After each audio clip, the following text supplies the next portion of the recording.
अभी ये करना बहुत मुश्किल है। अभी तो बिल को लेकर के हमारी संख्या इतनी बड़ी नहीं है लोकसभा में कि हम अभी इस पर कोई बात कहें कि हमारे साथ ये इतने लोग खड़े हैं, लेकिन इसका साफ मतलब ये नहीं होना चाहिए कि तब तो आप SC ST जो हमारा समाज है वो कमजोर समाज, उसके खिलाफ कोई कानून ले आइए। हमारे पंजाब में लोग सिख समाज, उसके खिलाफ कोई कानून ले आइए। जिसके जितने नंबर वो अपने अपने बहुमूल्य होने का फायदा उठा लेंगे। ऐसे तो भारत देश चलेगा नहीं। मान के चला गया कि 25 में भी आता होगा, CA NRC भी होगा और वक्फ बिल भी होगा। यानी ये मुद्दा राजनीतिक है, यानी ये मुद्दा राजनीतिक है। हाँ बिल्कुल राजनीतिक है। अगर आप ये मानते हैं, अगर आप ये समझते हैं कि हम सड़क पे कितना भी ये लड़ाई लड़ लें, तो ये तो बात आप हमें सिखा ही दिया आपने कि अब हमें अपना नंबर विधानसभा में जब तक शामिल नहीं करना होगा। तो नौजवानों, अब तक पूरे देश में सुन लीजिए, ऐसे घर बैठे रहने से काम नहीं होगा, सड़क जाम करने से काम नहीं होगा। विधानसभा पहुंचना पड़ेगा। विधानसभा, राज्यसभा और लोकसभा पहुंचकर ही अब इस लड़ाई को जीता जा सकता है। ये तो आपने सिखा दिया। हम तो सेकुलर पार्टियों को वोट दे रहे हैं और वो मुद्दा घर बनाया गया जहाँ चिताएं चल रही हैं। समझना पड़ेगा मुल्क के नौजवानों को कि गंगा किनारे जो चिताएं चल रही हैं उससे हमने कभी इतराज नहीं किया, लेकिन वो जमीनें सरकार की हैं और सरकार के हिस्से पे सरकार की इजाजत से ऐसे चीजों को इस्तेमाल में लाने की आदेश दिए गए। पर एक भी कब्रगाह, कब्रिस्तान पूरे हिंदुस्तान में ऐसा नहीं बना तो सरकार की जमीन हमें मिली हो और हमने उसमें मुर्दे दफनाए। कोई भी एक मस्जिद हम वहां नमाज अपनी पूरी नहीं मानते जो मस्जिद किसी जमीन को कब्जा करके वहां मस्जिद का निर्माण किया गया। 1995 के बाद अब अगर कोई प्रॉपर्टी पर कोई हक की बात सरकार करती है और मांगती है तो उसे पूरा अख्तियार है कि वो कोर्ट के दरवाजे को दस्तक दे और हमसे पूछे। नौजवानों, गुमराह करके हमें एक दूसरों से बांटा जा रहा है। हम पॉकेट मारों को गौर से समझें। बस आखिरी बात करके मैं अपने बड़े भाई को सारे चीजों पर एक्सप्लेनेशन के लिए जरूर कहूंगा, लेकिन एक आखिरी बात मैं आप नौजवानों को कहना चाहता हूँ। आप रेलवे प्लेटफॉर्म पे पॉकेट मारों से मिले हैं कि नहीं? कभी देखा है कि नहीं? जब कोई चोर जब पॉकेट मारने वाला होता है, उसकी नीयत खराब हो जाती है आपकी दौलत पर, तो वो आपस में ही दूसरे लोग, 4 लोग लड़ने लगते हैं। और जब आप लड़ने लगते हैं तो आपका ध्यान, आपके परिवार का ध्यान उन पॉकेट मारों की तरफ चला जाता है। और आप पॉकेट मारों की तरफ जब अपना ध्यान एकत्रित कर देते हैं तो आपका कोई दूसरा सामान लेकर भाग जाता है। सरकार दूसरे कामों में नाकामयाब है, रोजगार में नाकामयाब, GDP गिर रही है, डॉलर्स का रेट बढ़ रहा है, पूरे देश में हमें हमारे थू हो रहा है, नौजवान बेरोजगार बाहर से वापस आ रहा है, नौजवानों के वीजा को अमेरिका, यूरोप इग्नोर कर रहे हैं, पूरे दुनिया में हम थू किए जा रहे हैं और हमारा ध्यान सरकार से सवाल पूछने की तरफ ना हो जाए।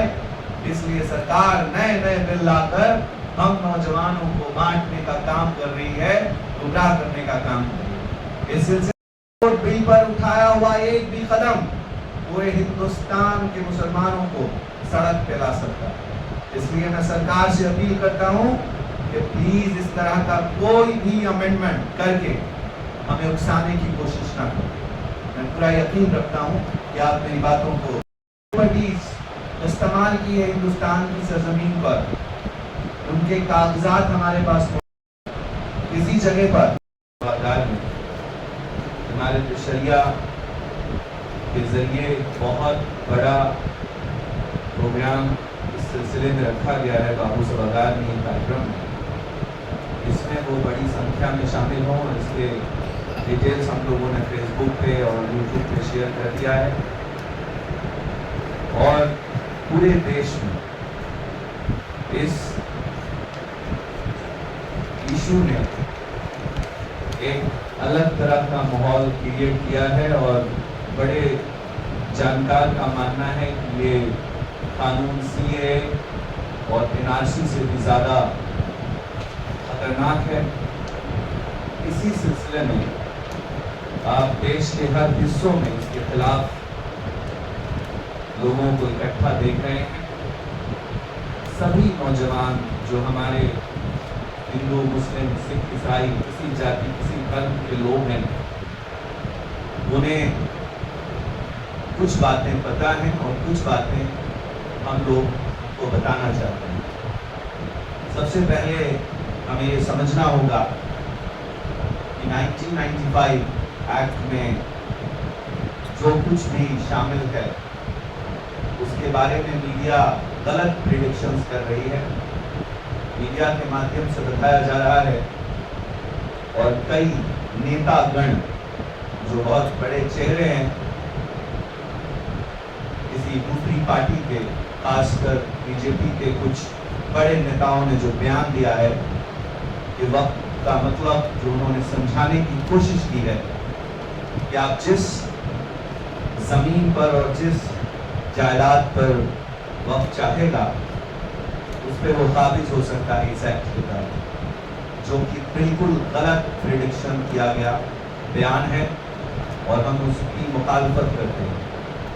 सबसे पहले हमारे नौजवान है, पर ये प्रॉपर्टी सरकार ने हमें नहीं दी, हमारे पुरखों ने, हमने, हमारे लोगों ने ये डोनेट किया है। ये एक पहली बात क्लियरली समझनी जरूरी है हमारे मीडिया के माध्यम से नौजवानों को कि ये प्रॉपर्टी के जस्ट अपोजिट में हम जिस सवालों को आपके सामने रख रहे हैं, हम मठों पे बात करने लगेंगे तो आप प्रॉब्लम में आ जाएंगे, हम गुरुकुल्स पे बात करने लगेंगे तो प्रॉब्लम में आ जाएंगे, हम ऐसे कई धर्म स्थलों की बात करने लगेंगे तो आप प्रॉब्लम आ जाएगी। सिर्फ और सिर्फ विवादित चीजें होंगी। हम लोग एक बड़े मिलकर बहुत लंबे समय देश में आजादी के बाद एक ऐसा कलरफुल देश में रह रहे हैं जिसमें सभी की गंगा जमुना तहजीब को कायम रखने की कोशिश करनी है। मैंने अब तक 27,000 बच्चे पढ़ाए हैं, जिसमें 22,000 हिंदू धर्म के बच्चे। कोई भी प्रोफेशन में कोई टीचर का कोई धर्म नहीं होना चाहिए, पहले वो एक टीचर होना चाहिए, कोई डॉक्टर प्रोफेशनल में पहले एक डॉक्टर होना चाहिए और वो इंसानियत के लिए बात करें। लेकिन जो आज ये प्रेस कॉन्फ्रेंस है ट्रस्ट के पहली बार इस तरह के मुद्दों पर, तो बहुत सोच समझ के सरकार, सभी सरकारें ना इनको नौकरी देती है, ना ही इनको बैंक से लोन देती है व्यापार करने के लिए। ये अपनी मेहनत, मुशक्कत और कारीगरी से जो भी अपना धन अर्जित करते हैं, इसके अलावा बहुत बड़ी संख्या में हर घर से लोग रोजगार तलाश करने के लिए अरब मुल्कों में गए, जहां से गवर्नमेंट ऑफ इंडिया के डाटा के मुताबिक सिर्फ अरब वर्ल्ड से 12 लाख करोड़ रुपया हर साल भारत में आता है बगैर किसी एक्सपोर्ट के। ये सिर्फ मुस्लिम समाज के लोग करते हैं, इसमें दूसरे नहीं होते हैं। जो बहुसंख्यक समाज के हैं वो यूरोप में जाते हैं और वहीं की नागरिकता ले लेते हैं। हुकूमत अपने दूसरे कामों में फेल है तो इनके पास, केंद्र सरकार के पास कोई मुद्दा नहीं बचा है। वो सिर्फ और सिर्फ कानून बनाते हैं मुसलमानों के लिए, इसके अलावा इनके पास और कोई मुद्दा नहीं और लोगों को भटका रहे हैं। अभी इस पे जैसे राय मांगी जा रही है, तो आम राय अगर आप मांगते हैं तो आप तो बेवकूफ़ बना रहे जाए। हिंदुस्तान में मुसलमान की आबादी 18% है, आप 82% है, तो सब लोग अगर राय देंगे तो इस राय का तो कोई मायने ही नहीं होगा। मतलब जिसकी लाठी उसकी भैंस, इस तरह से तो मुसलमानों की सारी जायदाद छीन ली जाएगी। मैंने बहुत सारी चीज़ें इसमें लिख के आप लोगों को दी भी हैं कि साहब ये जो अफवाहें फैलाई जा रही है कि तीसरी सबसे बड़ी प्रॉपर्टी भारत की वक्फ बोर्ड के पास है, तो अगर एक दो स्टेट को ही ले लें, मैंने उसमें डाटा भी दिया जो सरकारी डाटा है, वो डाटा आप लोग देख सकते हैं। अलहम ट्रस्ट और रोजमाइन ट्रस्ट की तरफ से हम लोग इसकी मुखालफत भी करते हैं और साथ साथ सरकार से उम्मीद करते हैं कि इसको किसान बिल की तरफ वापस लिए। ये किसी भी हालत में ज़रूरी नहीं है, ये सिर्फ एक उकसाने, भड़काने और मुसलमानों की जायदाद छीनने का एक तरीका है जिसको कानूनी रूप देना चाहती है सरकार पहले भी इसी तरह की चीज़ें करके लोगों को भड़का चुकी है। अब हम लोग इस चीज़ के लिए एजिटेशन करेंगे, जो भी सही कानूनी तरीका होगा उसको अपनाने की कोशिश करेंगे। लेकिन सरकार जो रवैया अपना रही है कि साहब इस पर राय मांगी जाए और QR कोड के मार्फत, तो जाहिर है अगर आम राय आप मांगेंगे, मतलब आपके कपड़े हैं, आपका घर है, इस पे अगर आप दूसरे शहर के लोगों से मांगिए तो क्या बताएंगे? आपका दस्तावेज देखा जा सकता, आपकी जायदाद है ये देखा जा सकता। वक्त में कोई भी ऐसी संपत्ति नहीं है जो सरकारी है या किसी दूसरे की। वक्त में वही संपत्तियां हैं जो हमारे पुरखों ने इसको दान स्वरूप दिया है अपने कौम, अपने देश के लोगों के भलाई के लिए, शिक्षा के लिए, तमाम चीज़ों के लिए। तो इसमें अमेंडमेंट करने के लिए सरकार को कोई ज़रूरत नहीं। अमेंडमेंट का मतलब ही जो तरीका लगा दिया है कि सर हर बात पे एक सवाल पैदा करेंगे, फिर एक पंच बैठेगा और पंच कह देगा कि ये नहीं सर किसी और की चीज़ आपके पास नहीं। कोई भी दस्तावेज अगर सरकार न मानना चाहे तो नहीं मानेगी।